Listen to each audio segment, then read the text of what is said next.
features of a democratic government. Learning objectives, democracy in India, various features of a democratic government, importance of elections, equality of justice,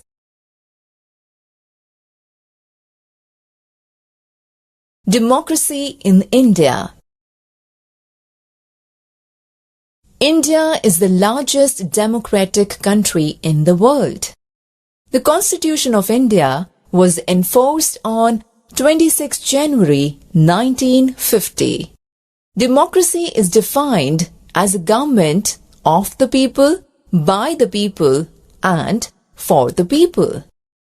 In democracy, the people are the ultimate source of power, and its success and failure depends on them. They are free to elect a government of their choice by exercising their right to vote. They elect their leaders at regular intervals to form the government. Democratic governments today are usually referred to as representative democracies. In representative democracies, people do not participate directly in decision-making. They choose their representatives through an election process. These representatives meet and make decisions on behalf of the people. Importance of elections. For a democracy to be successful, active participation of people is very important. Through voting in elections, people elect leaders who represent them. It is expected that these leaders will take care of the interests of people who have voted for them. Governments are elected for a period of 5 years. The elected representatives are accountable to the people. The ultimate power lies with the people. If the people are not satisfied with the performance of their representatives, they may not re-elect them after 5 years. During elections, people must understand that voting is their right, and they must exercise their right without any fear or influence. Even today, many people do not think it to be worthwhile going to the polling stations to cast their vote. By doing so, they are allowing others to choose and elect the representatives of their own choice. Responsibilities of a citizen in a democratic polity. Other ways of participating in the process of government. Even after the government is elected, people can participate in the decision-making process. They can take interest in the working of the government and express their views about the performance of the government through media, which is very active these days. They can seek various informations or facts from the government bodies by operating their right to information, known as RTI. They can visit their elected representative and make him or her aware of their problems and seek solutions. If not satisfied, the people get a chance to vote for a different party or representative in the next election. They can criticize the policies of government when required by taking out dharnas, rallies, strikes, and signature campaign. They can show their disapproval to what they think is not fair. In 2005, when electricity charges were increased drastically by the government, people reacted sharply to express their disapproval. They took out rallies and organized a signature campaign. Since the government is responsible to the people, it had to change its decision and it withdrew the increase. Newspapers, magazines, and TV also play an important role in discussing government's policies and help the people to form and express their opinion. Every newspaper has a section on letters to the editors. This section carries views of people about important issues. While democracy allows people to participate, all sections of people, especially the poor or illiterate people, are not actually able to do so. These people sometimes organize themselves into social movements to pressurize the government to meet their demands. Members of the minority community, women, Dalits, Adivasis, etc. often participate in this way. Success and failure of a democracy depends on its people. If people are alert and take interest in what the government is doing, the country will have a strong democracy. Think and learn. Why do we have regular elections?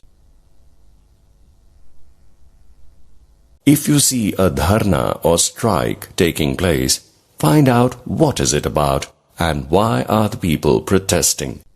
After knowing the reason, think, are they right in protesting or not? Equality and justice. Equality and justice are the key elements of a democratic government. Equality and justice are inseparable. Justice can only be achieved when people are treated equally. The government has, therefore, made special provisions for groups within society that are unequal. Untouchability has been practiced in India for many centuries. This group of people has suffered injustice like denial of education, transport, or medical facilities. Even the chance of offering prayers in a temple was denied to them. Gandhiji, Dr. Ambedkar, and many other reformers realized that to provide justice, everybody has to be treated equal. Untouchability is now banned by law. It is a punishable offence under Article 17 of the Constitution of India. Moreover, in our society, girls and boys have not been treated equally. To overcome this injustice, government has made efforts to provide special provisions for the education of girls by providing free education up to secondary schools to single girl child. Universal adult franchise. This means that all the adults in the country are allowed to vote. But it was not always like this. Can you believe that there was a time when government did not allow women and the poor to participate in elections? In their earliest forms of governments, allowed only men who owned property and were educated to vote. This meant that women, the poor, the propertyless, and the uneducated were not allowed to vote. The country was governed by the rules and regulations that these few men made. Do you know? In India, before independence, only a small minority was allowed to vote. Several people, including Gandhiji, were shocked at this unfair practice. They demanded universal adult franchise, that is, all adults should have the right to vote. In 1931, Gandhiji said, "I cannot possibly bear the idea that a man who has got wealth should get the vote, but a man who has got character but no wealth or literacy should have no vote, or that a man who honestly works by the sweat of his brow day in and day out should not have the vote for the crime of being a poor man." Checks and balances in democracy. The system of checks and balances in a democracy makes sure that political power is not concentrated in the hands of a few individuals or any one organ of government. To avoid misuse of power, there is a system for separation of powers between the three organs of the government: executive, legislature, and judiciary. All the three organs exercise their power within the limits of their authority. Some examples of the checks and balances practiced in India are: the majority party is kept in check by the opposition parties. The Prime Minister and his government are accountable to Parliament as a whole. During the question hour time, the Parliament can question the policies of the Prime Minister and so on. A law passed by the Parliament can be declared unconstitutional by the Supreme Court if it is not according to the Constitution. Public opinion. Public opinion means the collective opinion of many people on the subject of some problem or an issue faced by the country.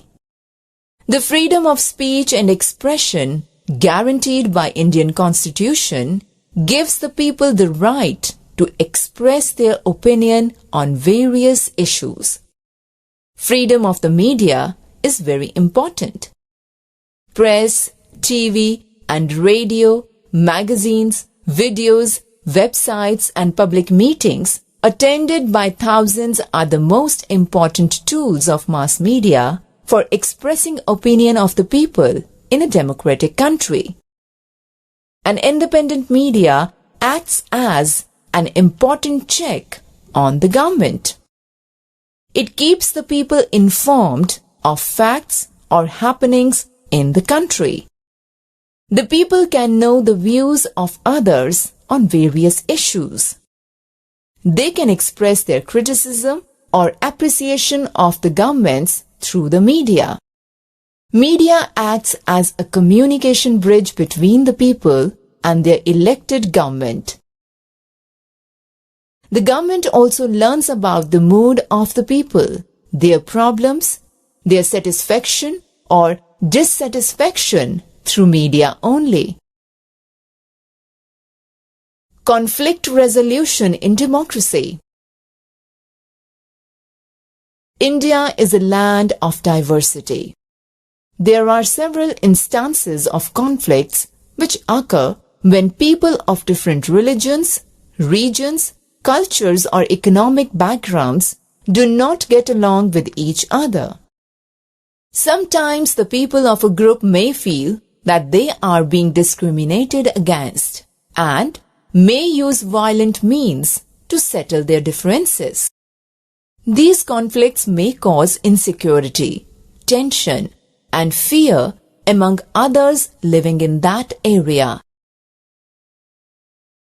Democratic government plays a vital role in maintaining the unity of the country by conflict resolutions at right time and also resolving them peacefully.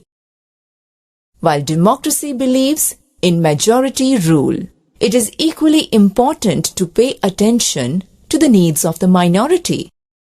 Minorities should not feel neglected or ignored. Sometimes, even a small matter like the route that the religious procession of a minority community will take may lead to a conflict.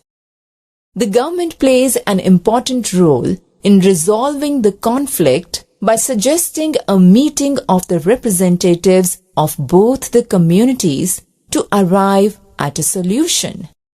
The government also takes the help of police to control the situation in case any violence takes place. CAUVERY water dispute. Sometimes the sharing of water of a river which flows through different states becomes a cause of conflict between them. For example, the CAUVERY water dispute between Tamil Nadu and Karnataka. Both the states need water from the river to meet the needs of drinking water and for irrigating the fields. This conflict was also resolved when the central government intervened to distribute the water between both the states in a manner which was acceptable to both the states. Reservation of jobs and seats in educational institutions for some castes and communities has been another example of conflict. The Indian Constitution lays down the basic rules or laws that have to be followed in case of a conflict.